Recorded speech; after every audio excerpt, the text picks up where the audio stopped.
burden of Egypt, the Egyptians against the Egyptians. As the Arab Spring moves into a scorching summer, the temperature in the Middle East is climbing dangerously high.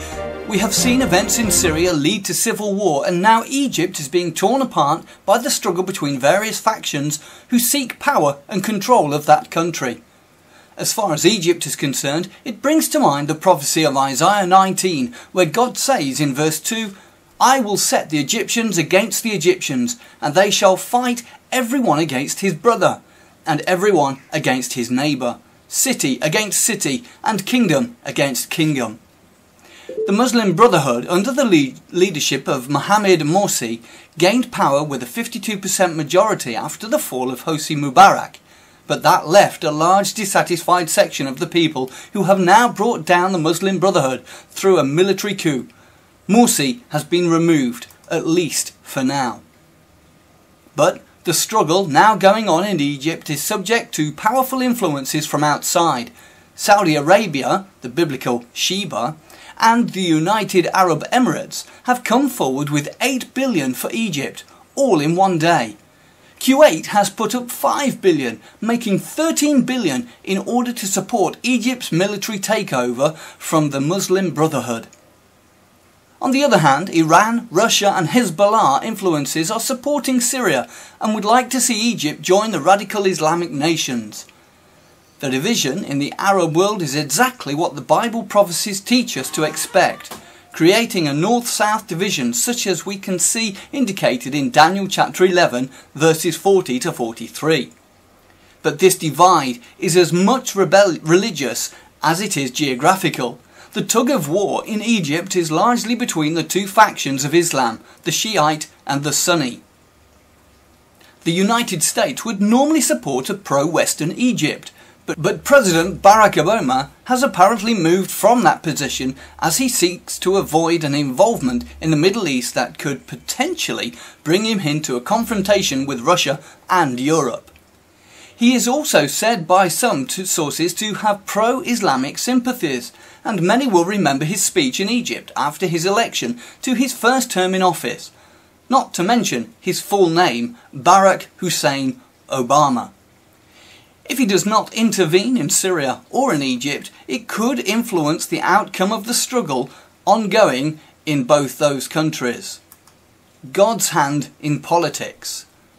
We must recognise that it is the God of heaven that controls the political world, and so the prophet Daniel blessed the God of heaven in these words, "Blessed be the name of God for ever, for wisdom and might are his, and he changeth the times and the seasons. He removeth kings and setteth up kings.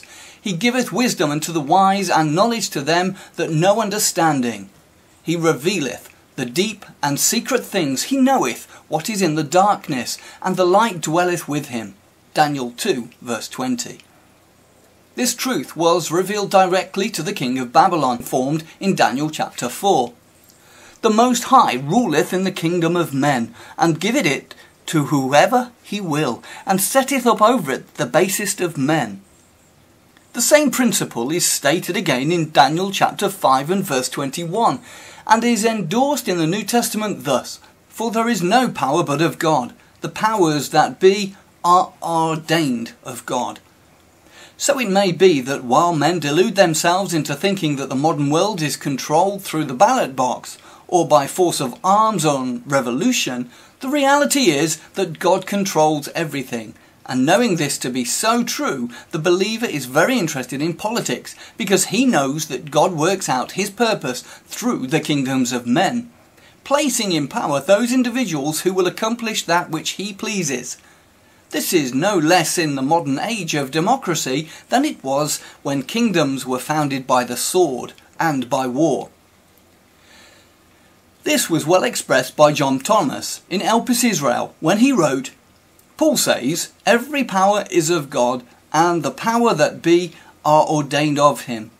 This is a matter of great consolation and rejoicing to his saints. For though the tyrants may purpose, it is God only that deposes events." The saints who understand the word will keep aloof from politics. None are more interested in them than they. but they will mix themselves up neither with one party nor another, for God regulates them all. Therefore, to be found in such strife would be to contend in some way or another against him.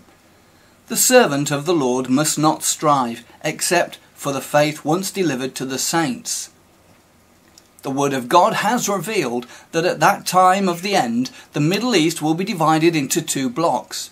We have already referred to Daniel chapter 11, King of the North and King of the South, and we can also see similar configuration in Ezekiel chapter 38, with Gog's army, the Hebrew word suggested for a religious assembly, similar to the Greek ecclesia. Another prophecy that gives the idea of a north-south divide is seen in Zechariah 6, see verses 1 to 8. This is the picture that we expect to emerge, a divided Arab world with each side allied to other major powers. So, when we see the Egyptians against the Egyptians, we know from Isaiah's prophecy that the outcome will be their eventual surrender to a cruel lord. Isaiah chapter 19 and verse 4. For as Daniel also says in Daniel chapter 11 verse 42, the land of Egypt shall not escape. Isaiah also tells us of Egypt's economic woes, verse 5 to verse 10. Such is the burden of Egypt, the oracle concerning Egypt, before the God of Israel heals them, in verse 22. In that day shall Israel be third with Egypt and with the Assyrians, even a blessing in the midst of the land, whom the Lord of hosts shall bless, saying, Blessed be Egypt my people, and Assyria the work of my hands, and Israel mine inheritance.